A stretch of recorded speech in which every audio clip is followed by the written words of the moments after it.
Watching TikToks all day anyway, so why not get paid for it? Ever thought about making money from TikTok but you don't have any followers? Well, forget the 1,000 follower rule. GFN Vault has just changed the game. AFTV and DR Sports have partnered with one of the biggest UK creators, Anthony Owo, to bring you GFN Vault. Our agency helps you earn, grow, succeed with exclusive support. With 0 following, you can start earning straight away. No gimmicks, no catches, 100% free.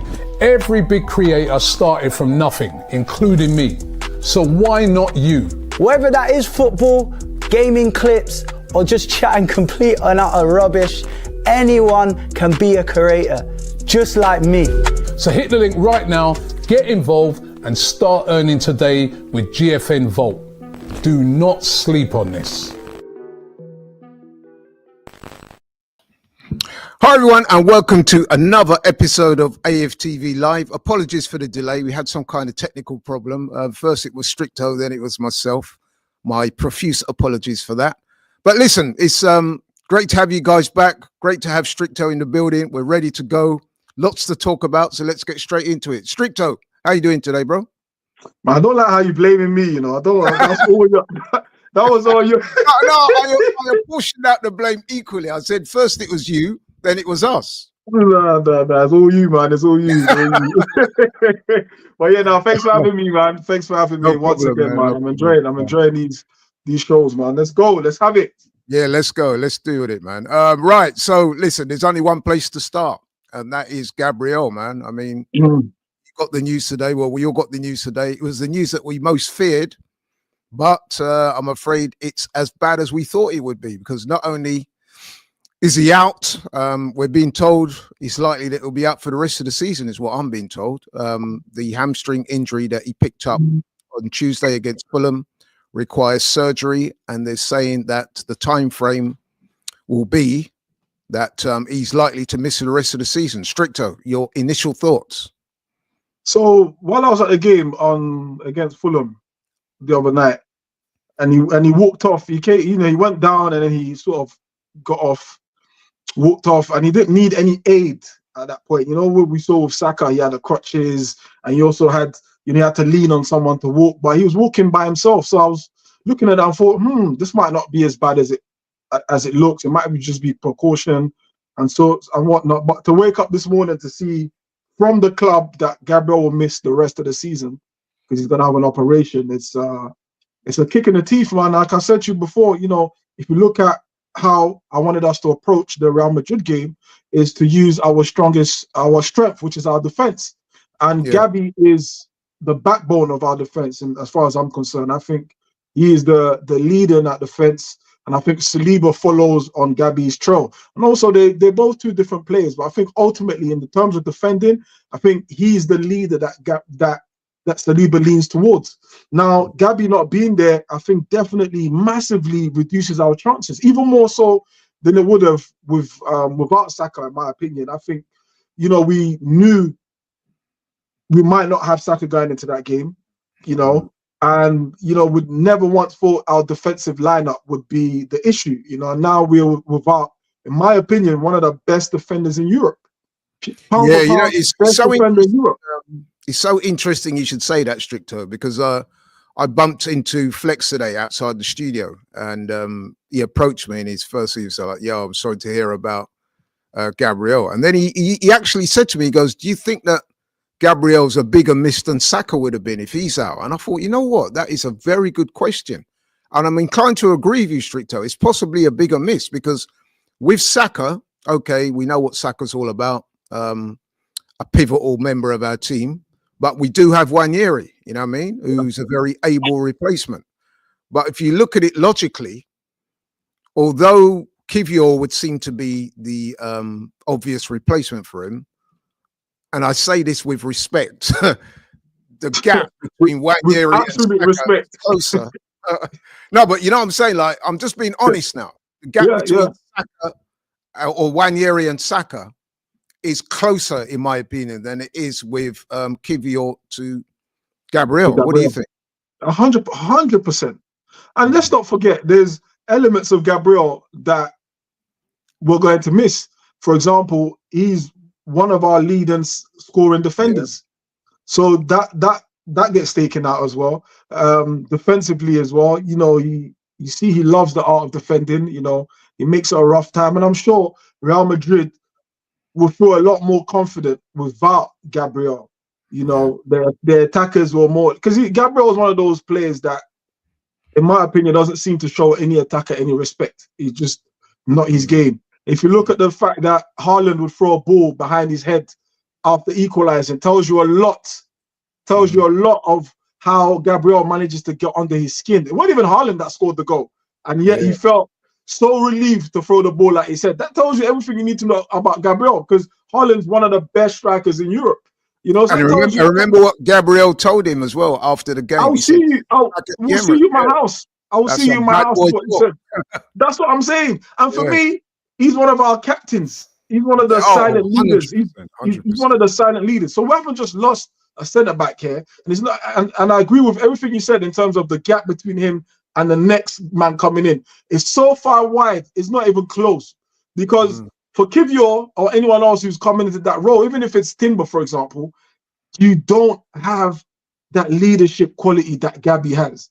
That's right. That's just, you know, he's the mainstay. He's out of all our defenders we've got at that club currently, he's been the mainstay since Arteta got here. It was Arteta's first signing. So he's been there all along. So there's a continuity that we're going to lose, and it's a shame that we're going to lose it against one of the...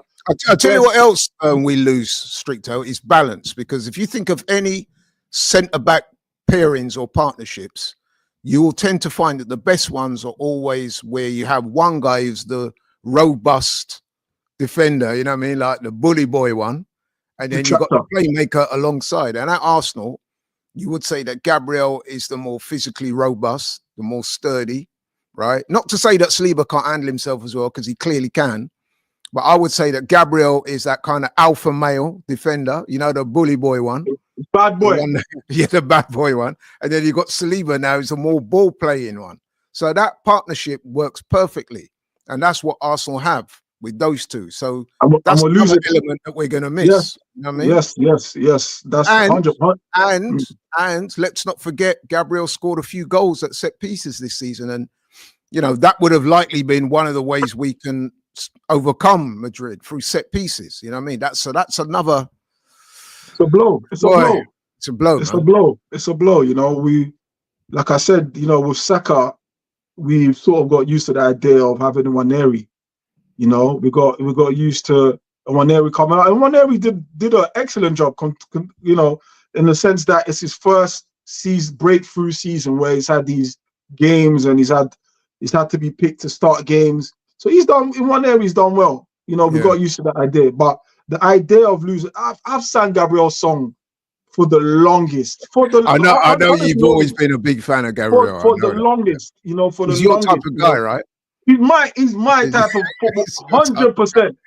My type of footballer. If you look at Arsenal's history, if you look at like bad boys, and I'm not saying bad boy just in terms of attitude, but in terms of application, you look at Vieira, you look at Lauren, who was, you know, those guys they felt like they were my representation on the pitch. When things are going bad, and you know, they would always show up and show their physicality. You know, like if you can beat me through intelligence, you can't beat me through physicality. You just cannot. And that's always something I've always loved about Gabriel. And I've said, I cried. I remember I was on AFTV a few years ago, and I was saying to Robbie, how come this guy ain't got a song? Every player that has come after him has had a song. Why ain't Gabby got a song? This is how much I rate this guy, because for me, he's one of our most important players. And now people are going to see, and it's not disrespect to Saliba, but like you said, the two are total opposites. Saliba is the sweet, in my opinion, he's a sweet boy. You know, he's the, you know what I'm saying? He's the clean cut out of the two. He's a Rolls Royce type guy. Whereas my man's the Mack truck. He's a tractor. He's a tractor. Gabriel's a Mack truck. There you go. And Saliba is the, you know what I mean, high performance, fine tuned car. But let me just read this super chat here from Costa. He says, big up. This string of hamstring injuries is really concerning. Who is responsible? Is overplaying, conditioning, poor management by Arteta, or a combination of all three? Now, that was an issue that we discussed in the studio today. Because whenever you get these hamstring injuries, a lot of people, the first thing they're going to say is playing too many games, or footballers in general these days play a lot of games. And if you notice, Stricto, there has been a lot of hamstring injuries in the Premier League this season. So is it too many games? Is it the way the players are playing these days? Is it the way they're being trained? You know, what their workloads in training? I don't know. Possibly, what do you think? possibly a mixture of everything. Also, possibly the recovery. You know, I know you think about the recovery time is less than it used to be a few years ago. You know, as soon as a game's done, they have their little, and then they back at it again. So eventually, it's going to, you know, it's going to lead to these hamstring injuries. You know, and I also think because he's been such a mainstay, we don't rotate enough. You know, and I think you can sort of blame that on the manager, but I understand he wants to get 3 points and always wants to play the strongest if fit.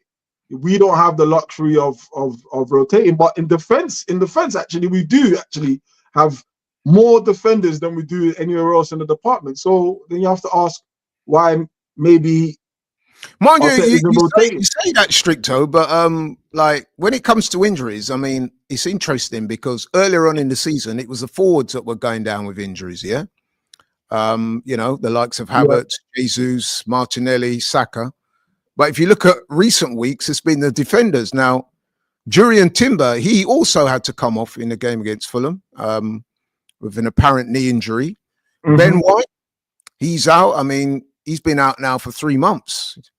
That's quite a long time. And he was supposed to, well, we were hoping that he'd be back for the Fulham game, but he apparently suffered a setback in training. Riccardo Calafiore, he got injured playing for Italy on international break. He's been out for a few weeks now. And then, of course, Tomiyasu, remember him? We once had a player at the club called. Do you know, right? Tomiyasu's only played 1 game for Arsenal this season. That is unbelievable. I forgot. I mean, it's believable because I forgot he was even there. I know. I forgot he was even there. But so when it comes to injuries, I mean, and that's the thing as well. When you kind of look at the season, I mean, last season we were very fortunate in terms of injuries, whereas this season, man, it's been quite bleak. I mean.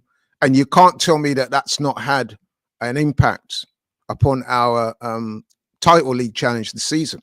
You know what I mean? Because of course it has. Speaks for itself. I mean, listen, I'm not saying that is the only reason, because obviously other clubs have suffered injuries as well. But it really has been a bit of a pandemic with injuries this season, Stricto. I know you. I mean, it was on the subject of. So, what's Calafiore's injury? I think it's a knee.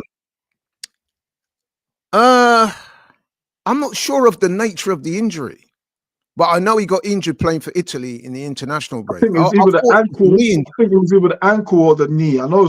I'm definitely sure it wasn't a hamstring. Ben White. What's Ben White? Ben White was knee, wasn't it?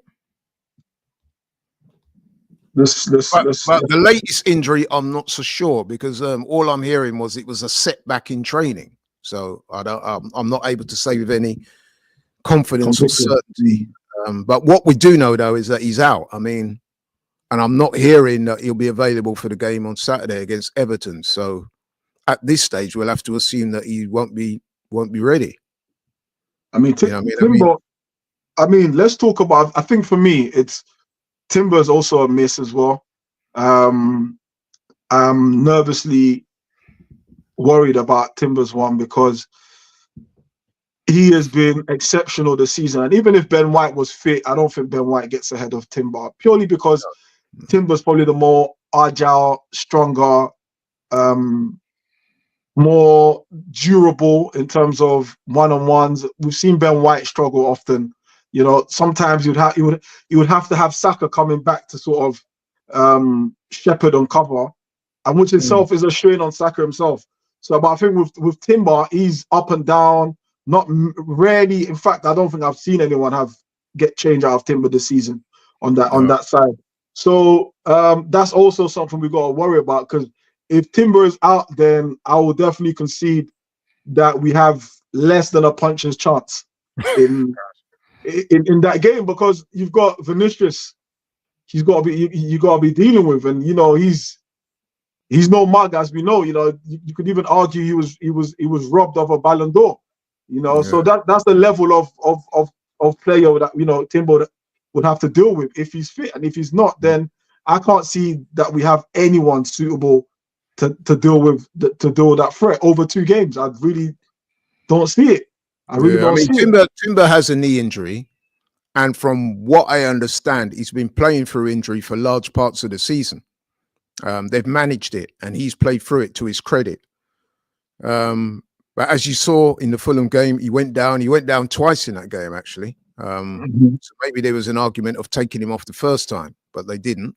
He stayed on, went down again, got substituted in the 77th minute. So there are issues around him. I mean, I would argue that even if he's available for the Everton game this weekend, I wouldn't play him, Stricto. I would not play and rest him completely for the game against Real Madrid the following week, because obviously that is a much bigger game. What do you think? 100% agree with that. 100%. And if you remember the first time when he had his ACL, exactly similar circumstances where he went down and then they didn't take him off. It carried on and then came off, and then it was, you know, he done his ACL. So it's a case of learning, but it seems like we're not learning, you know. But then again, the players know themselves better. You know, you fit? Do you feel fit to carry on? Okay, I feel fit. Okay, cool. But sometimes perhaps you got to take that decision out of their hands. You know, from experience, and just say, look, we're not going to risk it. We've got a big game coming up. So yeah, but I think to have those two, if those two were to miss, then I think I feel sorry for everyone that's bought their ticket to Madrid. Because hang on a minute. You got to put a little bit of respect on Kivior's name. You know, I mean, he came to the club as a left-sided centre back. So let's be honest. In the event that Gabriel's out, which he is out, it should be a relatively seamless transition in terms of positional places, right? I mean, I know that there is a gap between the two, but in terms of their positions, that is the position that he plays in. And I would say this, he came with a good reputation, right? We were told that he's a good, solid, robust defender, played in Serie A. Quick. He's quick, he's strong. He's a Polish international, got several caps for him, captained Poland on occasions. So really, a game like Real Madrid shouldn't intimidate the likes of Kivior. It's whether he can rise to the occasion, yes or no. But the issue, Laurie, is that is true if this is someone who gets constant run of games. He doesn't get constant run of games. So knowing that back line, you know, it's a lot to ask for him, you know, against the Real Madrid. Even the game against Fulham, I thought he did all right when he came on. But you can see there's elements where he brings uncertainty, you know, like if a ball is bouncing, he struggles, he panics, you know, he doesn't know whether to he's not decisive enough. You know, or to impose himself, which we see from Gabriel. Gabriel will let a ball bounce, but he's confident in his strength to know you're not going to push him. You don't want to push past him, you know. You're not going to hold him down. So Kivior brings some uncertainty, but there's been times, I'll give to his credit, there's been times where he's come on and he's just got on with his job. You know, you haven't even noticed Kivior there. And that's the biggest compliment I can give him, you know. Like, there's times when he's come in, he's played so well, you haven't even noticed that he's there. But then we go back to the Bayern Munich game last season at the Emirates when Bayern didn't have no fans there. And he was responsible for, in my opinion, for that goal. You know, poor lack of communication. And again, you can't really put the hands on him 100 squarely on him because hasn't built up that relationship and that chemistry with the rest of the defense. So it's a tough one because it is a tough one. It's going to be I've got to say, Rasta Mouse doesn't agree with you, Kivior. He thinks that Kivior could be a bit of a liability. I mean, he's saying here Kivior is rubbish. Mbappe and Vinny are going to run right. I mean, I wouldn't put it that strongly, Rasta Mouse, but I would agree with you, Stricto, that Kivior does have a mistake in him. I mean, listen, all centre-backs have a mistake in him. I've seen Gabriel make mistakes. I've seen Saliba make mistakes. I've seen Van Dijk make mistakes. I've seen Konate make mistakes.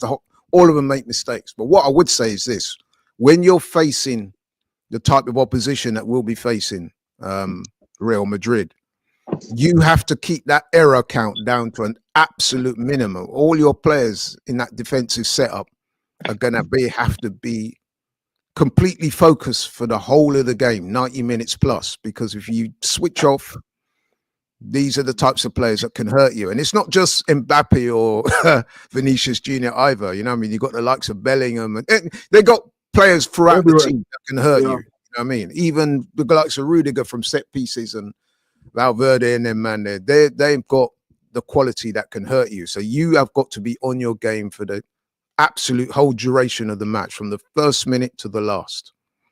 But you know what I won't accept? I can accept that, like Rastamal says, you know, these man will run riot. Okay, cool. But what I won't accept is you making an error that leads to a goal. They didn't have to even work for it. You know, they didn't have to be at their best. They didn't have to change gears.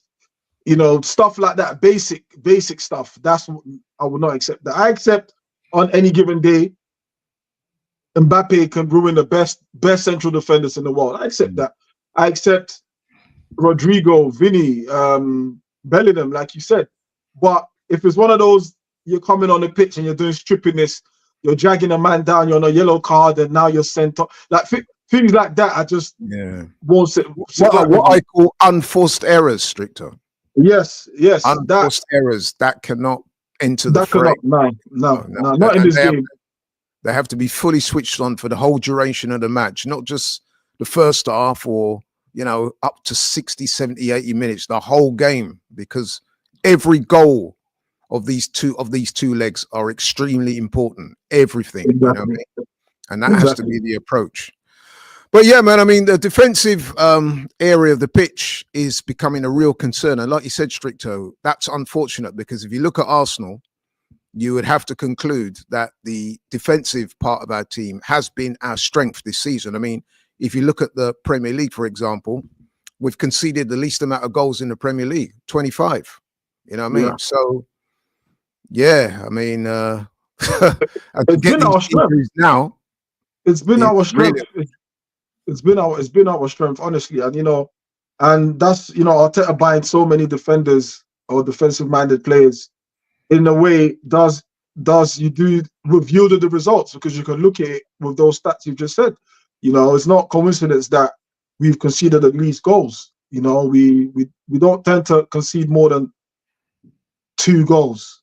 You know, like, in fact, I think we've conceded less than 2 goals in most of the games. So, yeah, you know, but it's just a shame that everything's happening now, and I don't know how that affects Arteta now in terms of, like. No, I was going to ask you that. So do you think, so for example, the game coming up this weekend, obviously an important game. All Premier League games are important games. But do you think, given what's happened to Gabriel and, you know, to a lesser degree, Timber, do you think that the manager will think to himself, look, I need to rest some players here. We can't afford to make or take any risks.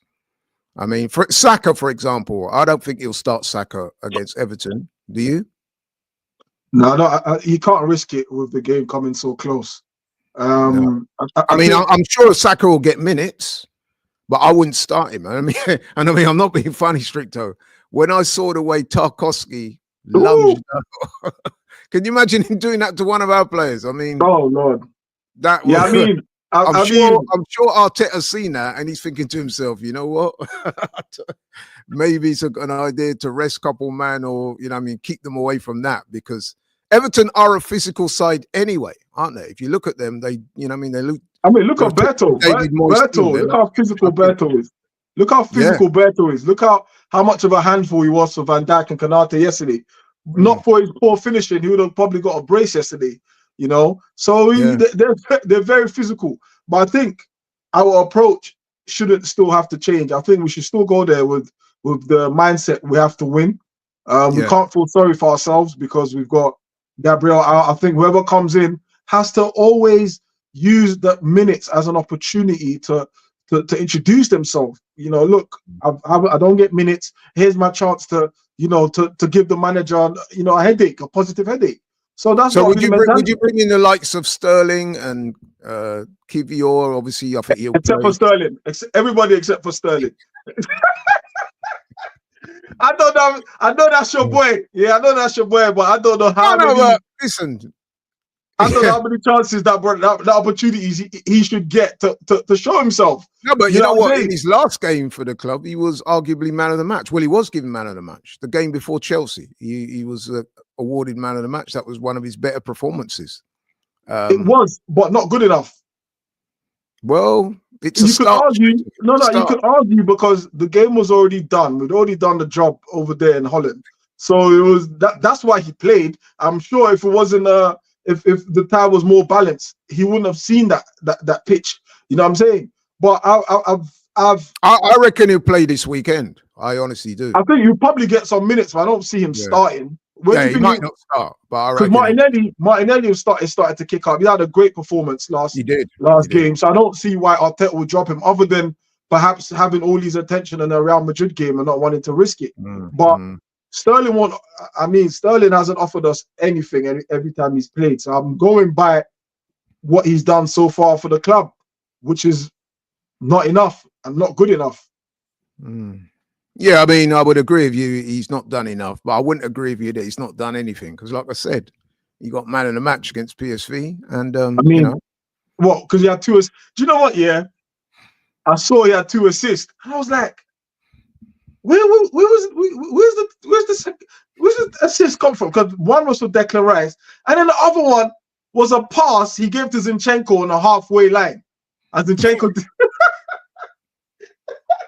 An assist is an assist. A goal is a goal. You can't take it away from him. Anyway, let me just read out this super chat here from African Sci-Fi Scholar. He says, 2 weeks ago, Henri, during the Champions League coverage, said something is going on behind the scenes causing the injuries, but he wouldn't say what. I don't recollect that comment, but listen, I'm not second guessing African Sci-Fi. I did catch that. I did catch that comment. So what do you make of that? Is that down to the training then? I did allude to that earlier, that it could be down to the training. Yeah, but then if you look at all the injuries, I mean, injuries happen anywhere there's physical, and anywhere that you haven't, bro, you could have an injury taking the pots down out the kitchen, whatever.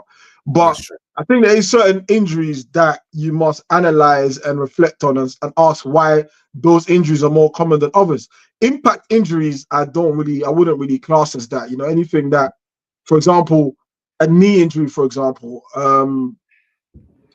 over hamstrings, to my understanding, are caused by too much exertion. I understand. I might be wrong. Anyone, please don't come for me. I'm not a medical doctor, but that's what I understand that to be. So I can understand that. But if it's, let's say, stuff like, what's Calafiori out for? Because Calafiori, I believe, was on impact. Yeah, I believe so. Yeah. Right.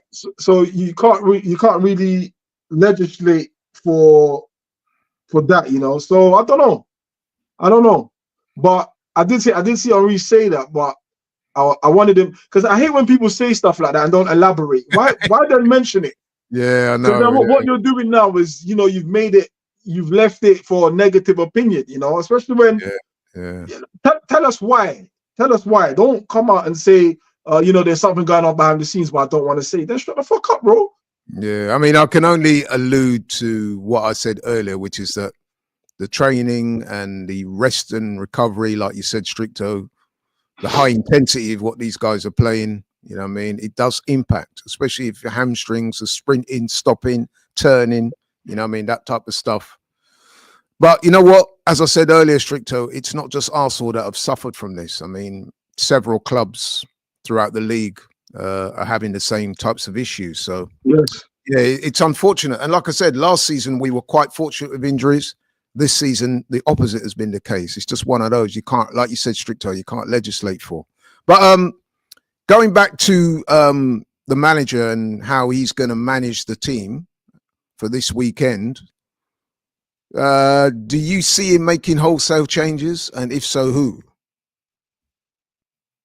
I think defensively, Defensively, there will probably be more changes than we've seen. I mean, so for Maybe example, would you rest Miles Lewis Skelly? Because Kivior's there waiting in the wings. He's not played for a while. And, you know, I would imagine you mean Lewis Skelly, Zinchenko? first choice for left back. Zinchenko? Didn't I say Zinchenko? What did No, I he say? said Kivio. Okay, Zinchenko. Yeah, that's what I'm talking about. Zinchenko. Yeah. So would you rest Miles Lewis Skelly? Or would you, you know what I mean? Because he's had a lot of football recently and he's established himself as the first choice in that position. Would you rest him? Or would you? No, I wouldn't be against it. I wouldn't be against it, but you know, Arteta did say over his dead body that he would. You know what I'm saying? That he would concede the league, and I think, you know, when you're taking too much out of the team, then you've conceded that, it's over your dead body and you've died. Do you get me? So I mean, it's about balance.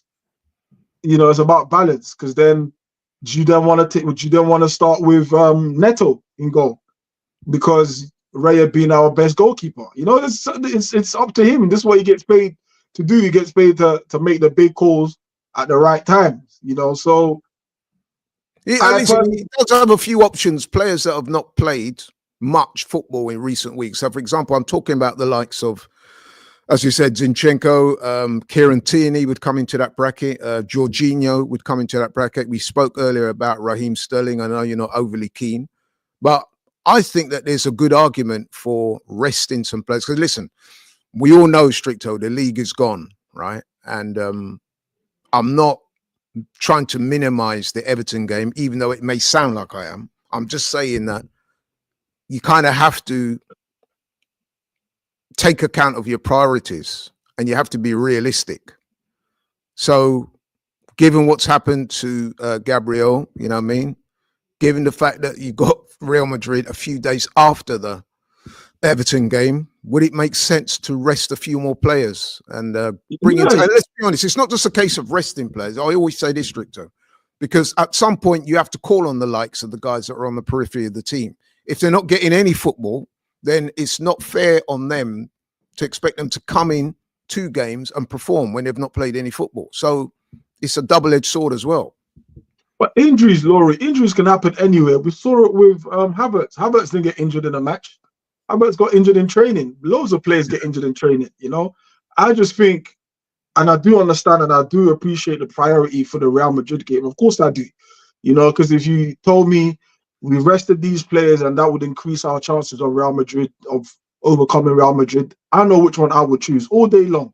But also, you got to sharpen your sword. You know, and the only way you sharpen your sword is by, sharpening it, which is by playing football, playing your best team. You know, because as much as winning is a habit, so is losing. You know, you don't want to lose the Everton game and take that sort of mentality into Real Madrid. Winning is a habit that you have to keep continuing. Now, if these boys who are on the periphery come on and are willing to perform where we want them to perform, then good. But there's a reason why some of them don't start. It's because they're not good enough. And that's why we don't have the rotation like we should do. These men are not good enough. So as far as I'm concerned, if you change it up too much, I think we're more into going to lose that Everton game and then take that mentality into the Real Madrid game. I think we just got to keep winning, because winning is the only habit that we need to have at this stage, and it's the only habit that will help us beat Real Madrid. And as simple as that. You know, there was a reason why we battered PSV. PSV have been losing every game. And when they came up against us, that mentality wasn't going to change. And you saw it, we battered them. Is it 7-7 or 8-1? I lost count. You know, so for me, we shouldn't discount the Everton game. But I do understand the concerns for injuries, but injuries can happen in training ground. We've seen it happen. You know, so I think, yes, there's some players, I think, for example, Timber, he's shown that, okay, he needs recovery and rest. You can rest him, you know. So, but I think Miles Skelly, he's made that position his own. You've got to play him.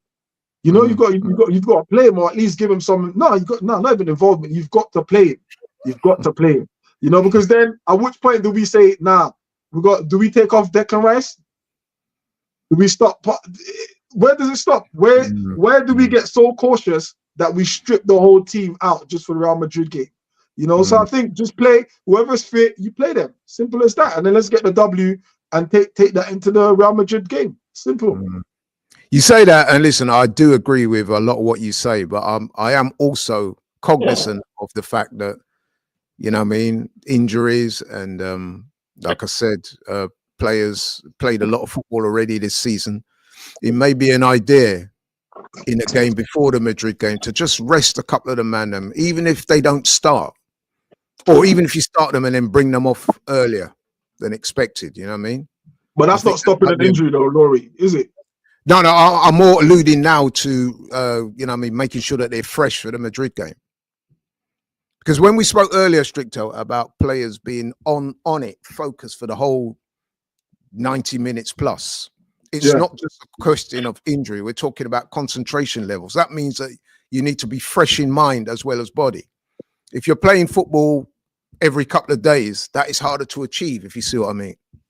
100%. So 100%. that's what I'm alluding to.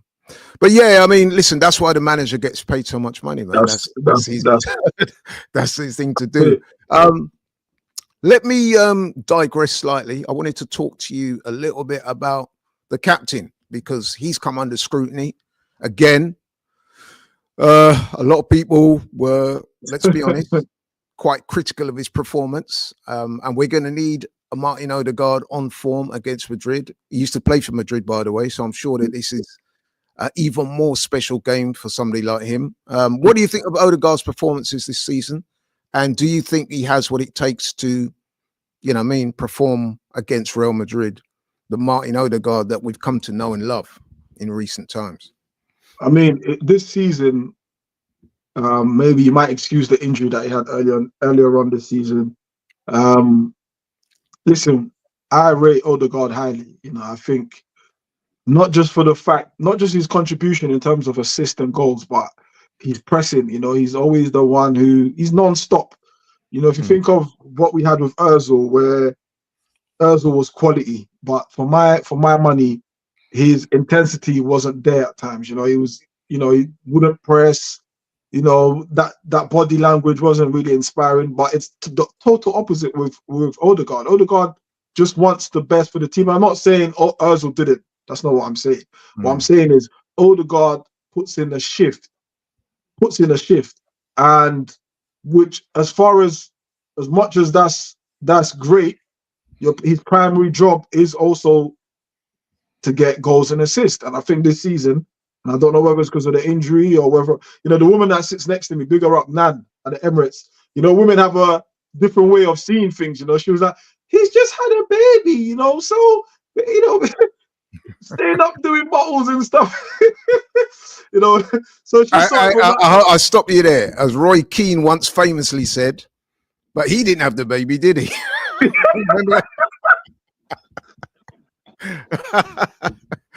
That was but that's true, you know. But you know, I think she was alluded to the fact of like the late night feeding, and, you know, all that stuff that we do as fathers or whatever. So I mean, I can't explain why he's been so poor. Like even the game against Fulham, a lot of his passes were hospital balls.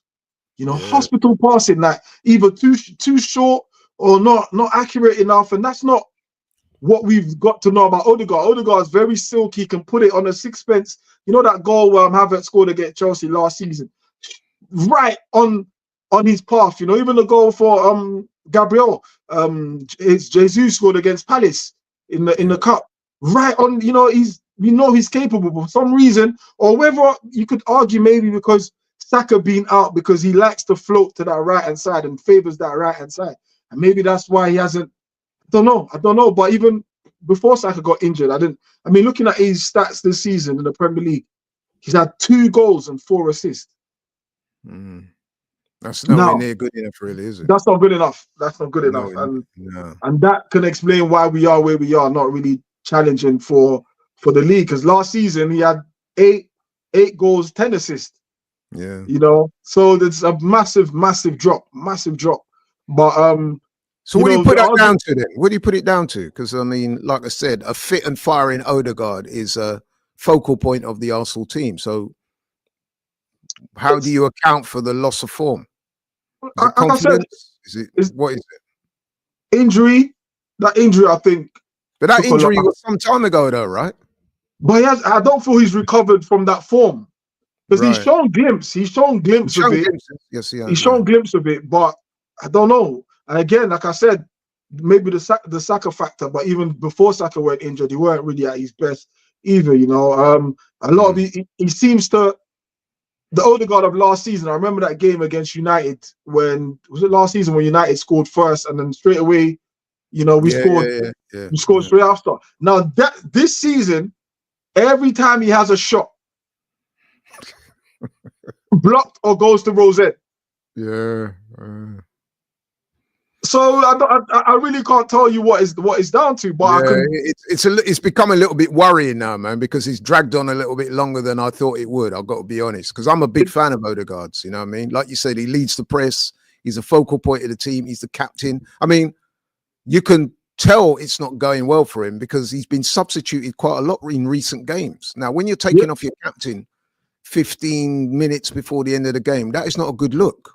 You only tend to do that really when you're like 3-4-0 up and you want to give some of the other guys a run out. But he's been taken off because his performances have not been up to par, which is concerning. I mean, listen, we can only hope that he finds his form before we play Madrid. I mean, Martinelli, though, he now is starting to come into a bit of form. I thought he was really good against Fulham. I think he was man of the match. I think he got awarded man of the match. Now, that's encouraging, right? Because there's an attacker that we're going to need to show up with his pace and his forward runs and stuff like that. I thought he looked good against Fulham, right? I mean, you were at the game. What would you say? I mean, that was a different. I mean, that's literally what a lot of us have been calling out for.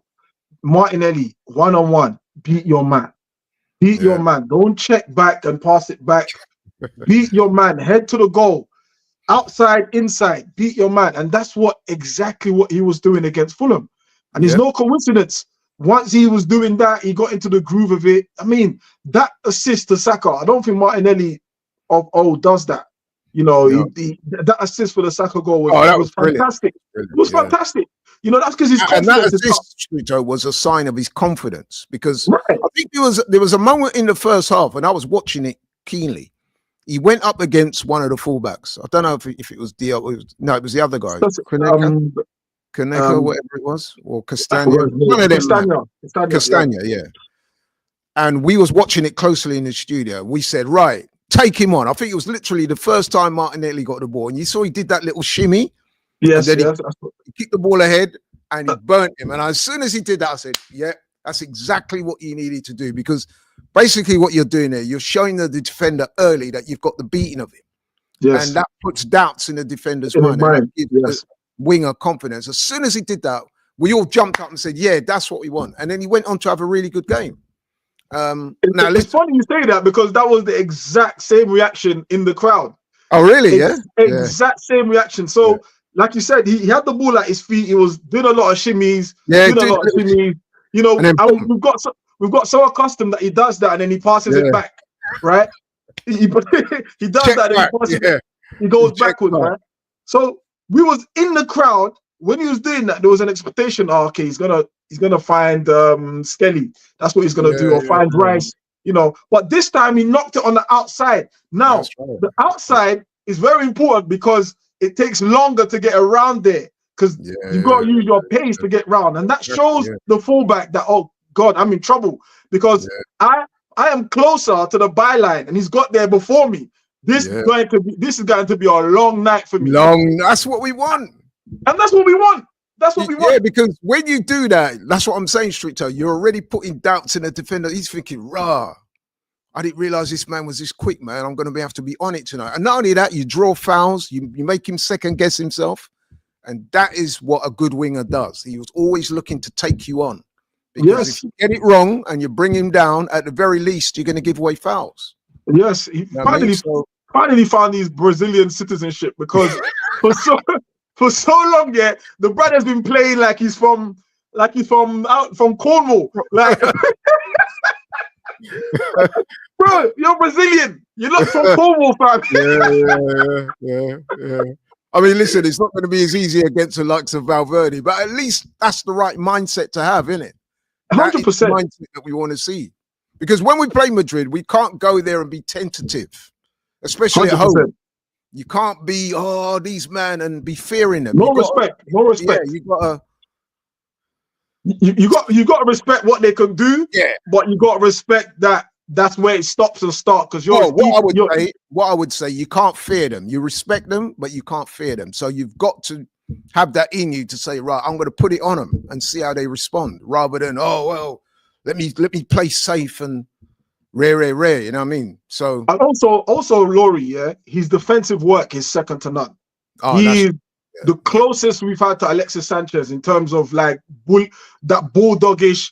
He loses the ball, will run back and help his fullback out, that kind of stuff. And I think we're going to need that for the Real Madrid game. And I'm glad that he's come into that form just before. I mean, Everton is going to be an interesting game for him because I'm hoping he keeps that fire in his belly. Because he's a player that purely plays on confidence. Again, would you rest him, or would you play Trossard out there, or would you just carry on with Martinelli? I wouldn't rest him. You got to build his confidence. He's got a good base now to work on. He was excellent against Fulham. Go in this game, show it again. Just do exactly the same thing. I'm not saying leave him out completely. I'm saying, would you start with Trossard and maybe bring him on later, or what? No, I'm starting him. Listen. The game we played against Everton at home this season, he was playing against Ashley Young, and I was fuming in that game. Absolutely. Yeah, I remember that. I was fuming in that game because Ashley Young, I'm the same age as Ashley Young, but we're both 39-year-old. We're 39-year-old men, yeah. Right. Obviously, I'm not a flipping footballer. I'm not as fit as Ashley Young, but there's no way a man of Ashley Young's age, and a man of Martinelli's age should have any physical or speed advantage. I'm not having it. He had a terrible game. If I'm Arteta, I'm telling him, look, you've got to go and atone for that game. Yeah, you've had a good base against Fulham. Now I'm gonna let you off the leash and go and kill their fullbacks. That's your job. No, I agree, man. I agree. I know that game you're referring to, and I was saying similar things, man. Come on, bro. Like, you're letting this man big boy you know what I mean? You're supposed to be sticking it on him. You're supposed to be getting Ashley Young subbed after about 55 minutes. You know what I mean? Exactly. You know what I mean? So, yeah, instead, I hear that. He got subbed. Instead, Martinelli got subbed. Yeah, I hear you, man. Let's talk about Mikel Merino, because he seems to have flown under the radar with all the talk about Saka, which is understandable. Saka coming on within 7 minutes of coming on, Starboy gets the goal, which turns out to be the winning goal. But a lot of people forgetting that Mikel Merino scored again in that game. And I think that's 6 Premier League goals for the season now. So what do you think of this experiment to put him up front? Are you now convinced that it's working? I mean, listen, he's not a striker, but he's doing very well. I mean, he's got more goals than a few of the strikers in the Premier League, established ones as well. I mean, the experiment seems to be working. It's not going to work every game. Some games are going to work. He's not a striker. He's getting goals.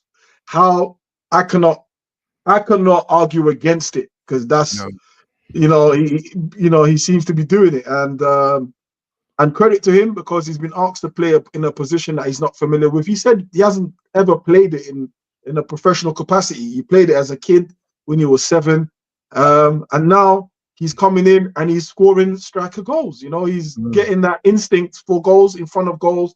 Doesn't matter which defenders around him. He's quite tall. He's finding a way. He's finding a way. Which, and what I put that down to, Stricto. I think what you find with him, he's not the quickest. He's not the most strong. But he's a good technical footballer, and he plays the game in his head well. You know what I mean? And I 100%. I think that's why he's doing well up top. Even that goal he scored the other day, he got slightly lucky because it did it a deflection. But what I liked about him is he tracked the ball, shoot. You know what I mean? A lot of the Arsenal players, they don't shoot quick enough. He got his shot off. Yeah. And sometimes that makes a difference in football. I mean, you strike early, you catch the defenders off guard, you can get a deflection, whatever. And that's what happened. You take deliberating over the ball, procrastinating, they close down that space and the opportunity is lost. So yeah, fair play to him, man. I mean, he's found a way, like you said, a lot of these established strikers, you know, Hoyland, who else is out there that couldn't find a net if you put it in there on their bed for them? Hoyland, yeah. Darwin Núñez, you know, like all these players that are coming for a lot of money, by the way, a lot of money, like, and he's only there based on circumstance, you know, and he's doing well. You know, what impresses me most about him is, unlike, for example, when Havertz went off injured, I did mention that we don't have anyone that height of Havertz, right? You know, that aerial threat that Havertz does offer, and Marino sort of offered it. You know, he scored a few headed goals. Well, he is 6'2". So I think Havertz is 6'3", 4. 6'4". Havertz is 6'4". So yeah, Marino's 6'2", so he's not small. He's not small. So the gap, you know, you mentioned the gap earlier between Gabriel and Kivior being very wide. The gap between Havertz and Marino. I don't know how wide or how. That's an interesting point. That is. Yeah. I don't know if that gap is like this or like this, but credit to him, because some might even argue there is no gap. Is that what you're saying? 6 goals from someone that's not a striker. Yeah, I mean, I think Havertz got 9, and that took him a lot longer to get those goals. Right. So if you look at goals per games, Marino definitely has the advantage there. So I do think though he's got his work cut out against Rudiger though, because Rudiger, you know, he's a bit of a beast. Bad boy. Bad boy. That would be the equivalent, isn't it, of Madrid missing Rudiger? What we're going for Gabriel. That's their Gabriel, isn't it? That's their Gabriel. He's, you know, like I said, you know, me and you love our boxing and our UFC and stuff. He makes it ugly, you know. He's like the Dagestanis, you know. They just want to take you down, you know, and stop you doing any getting your strikes off. You know, that's what Gabriel and Rudiger are like. You know, they just want to just be in your face and just take you down and submit, all that kind of stuff. They're not interested in the striking. They just. Let me ask you a question. Have you got a ticket for the game? Are you one of the lucky ones that you got a ticket for the game, right? Of course. So I'm there. But who are you looking forward to watching most in Madrid? Like when you go to that game, who is going to be the player that you're thinking, yeah, man, I'm going to see what you're all about today? 2 players. You know what I mean? There's two players that because someone else asked me for my ticket the other day. Like, you know, and I considered it because but then I thought they're going to offer you a bag. Boy, if it's a bag, then boy, I might be streaming it from my house. But anyway, you carry on. So yeah, there's 2 players I'm interested in seeing. And listen, in my lifetime, I'm lucky enough. I've been to the new camp. I've seen Messi with these eyes. I've seen Xavi with these eyes. I've seen Iniesta with these eyes. I've seen Cristiano Ronaldo with these eyes. So now the next generation of players, and there's 2 players that I haven't seen with these eyes, and one is Mbappe, and the other being Vinicius. These are players I've never seen because we rarely ever play Real Madrid in any case, and PSG we played, but Mbappe obviously had left by then. So for me, I'm excited to see Vinicius. You know, I think he's an excellent player. I think he's one of those players. It doesn't matter what you show him down the line, inside, he finds a way, one way or the other. You know, he's typical Brazilian. You know, the Brazilian we grew up on. You know, because the game has changed. You know, we was talking the other day about the game being so systematic and everything has to be structured. He's the exception to that rule. You know, he's a full-blown Brazilian. There's no European influence in how he plays. He's just interested in beating his man with tech There's no, oh, let me pass it to this guy and I use my pace to get him behind. No, I want to humiliate you. I want to not make you. I want to all that entertaining stuff we used to see with Ronaldinho to an extent with Neymar. So I'm excited to see Vinicius. I want to see Mbappe because Mbappe is like the golden boy. But not if for me, if I had to choose out of the two, it's 100% is Vinicius. Like he's the guy for me. He's the guy I want to see. Hopefully he has a terrible game. terrible game.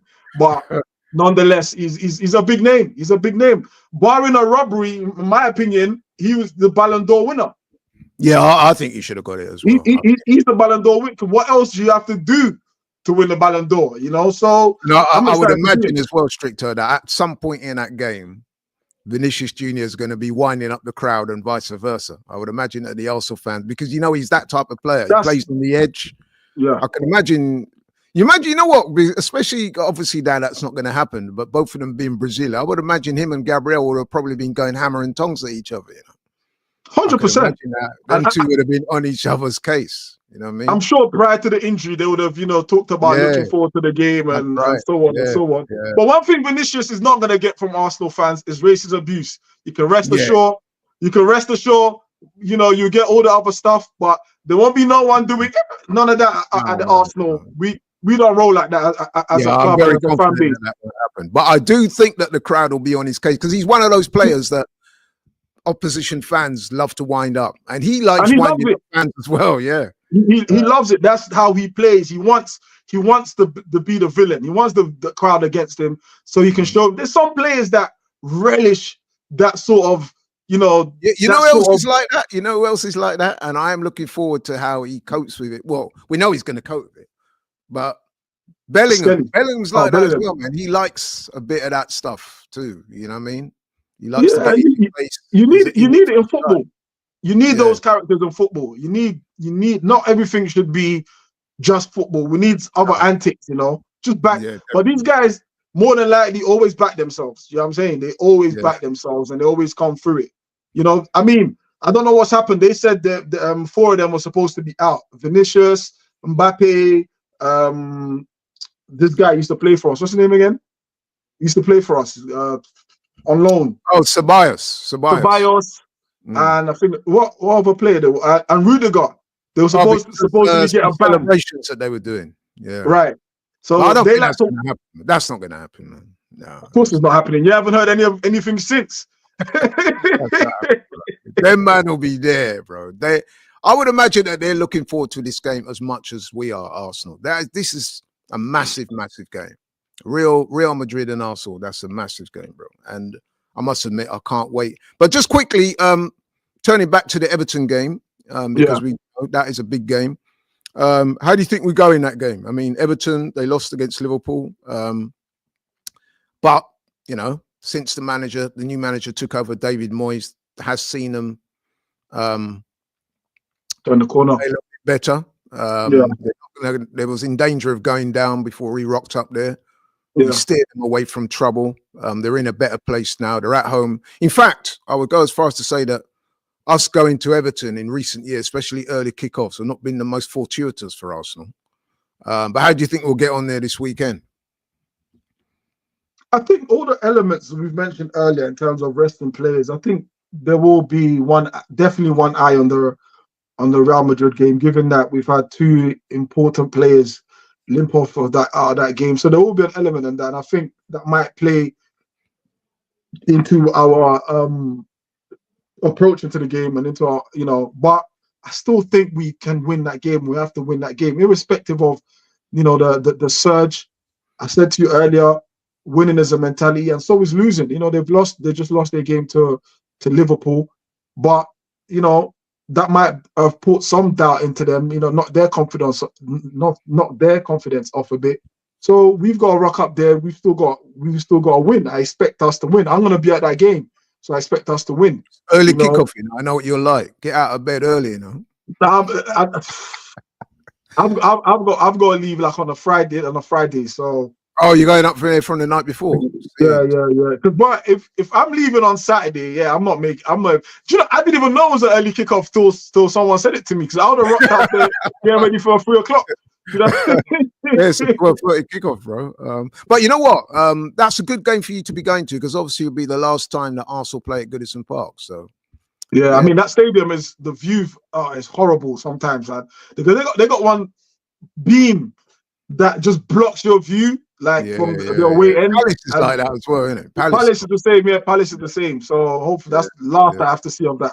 Well, let's hope your memories of Goodison Park end on a good one. Yes. Yeah. So prediction. Give me your prediction for that game. 3-1 Arsenal.